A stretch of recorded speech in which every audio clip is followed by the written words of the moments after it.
আমরা 3 বোন। আমাদের বাবা মার অনেক আদরের সন্তান আমরা। আমি 3 বোনের মধ্যে মেঝো।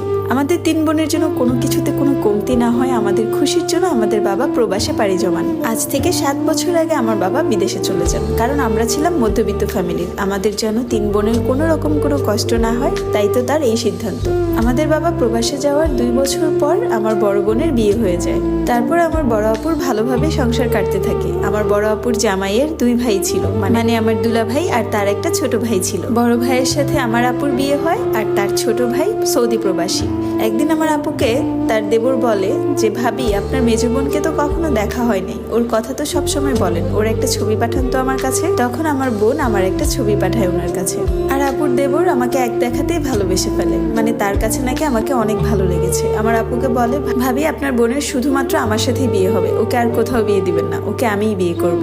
আর এতে আমার বড় আপুও রাজি ছিল, কারণ আমার আপুর চোখের মণি ছিলাম আমি। সে ভেবেছে একই বাড়িতে যদি 2 বোন থাকে তাহলে এর থেকে খুশির আর কি হতে পারে। তারপর আমার আপু আমাদের বাড়িতে বিষয়টা জানায়। আমাদের ফ্যামিলির লোকজনও রাজি ছিল আর বলেছিল যে আপুর দেবর বিদেশ থেকে আসলে আমাদের বিয়ে দিবে। তখন তো আর দেওয়া যেত না, কারণ তখন আমার বয়স মাত্র 13 বছর ছিল।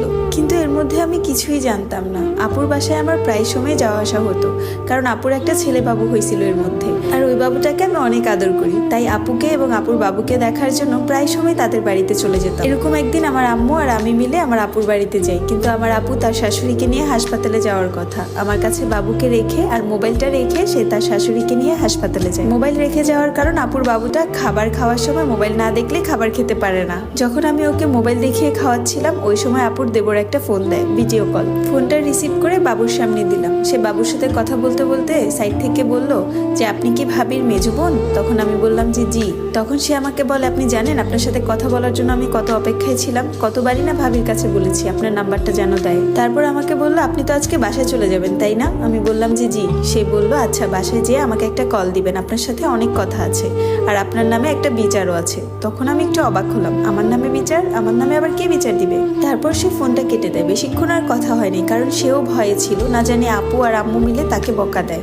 আর বেশিক্ষণ কথা বলাও যাচ্ছিল না, কারণ তার কাজের সময় হয়ে গেছে।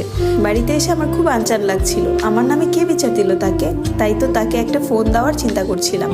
হঠাৎ করে বার ফোনটা হাতে নিয়ে 12:30টার দিকে তাকে একটা ফোন দিই, কারণ ওই টাইমে তার কাজ শেষ হয়। সে ফোনটা রিসিভ করলো। তারপর আমি তাকে জিজ্ঞেস করলাম, কেন বলেছেন ফোন দিতে? সে বলল, কেন বলেছি ফোন দিতে জানো? তখন আমি বললাম, কেন? সে বলল, তোমার আর আমার যে বিয়ে ঠিক হয়ে গেছে সেটা জানো? আমি তো আকাশ থেকে পড়লাম, কি বলে এই লোক, আমি তো এগুলো কিছুই জানি না। তখন সে আমাকে বলল, তোমার আম্মু আর তোমার আপু সব জানে। আমি তাকে তাড়া দিয়ে বললাম, আচ্ছা ঠিক আছে এখন রাখি, আম্মু জেগে যাবে, আমি বাহিরে এসে ফোন দিছি। তারপর সে আমাকে জিজ্ঞেস করলো, কেমন লাগে আমাকে তোমার? তখন আমি বললাম যে এখন না, পরে বলবো, আম্মু জেগে যাবে। এভাবে আস্তে ধীরে প্রায় সময় তার সাথে আমার কথা হতো। মনে মনে তাকে আমার ভালোই লাগতো, কিন্তু তাকে বুঝতে দিতাম না। কিন্তু 2023 সালটা ছিল আমার জন্য সবচেয়ে কঠিন একটা সাল।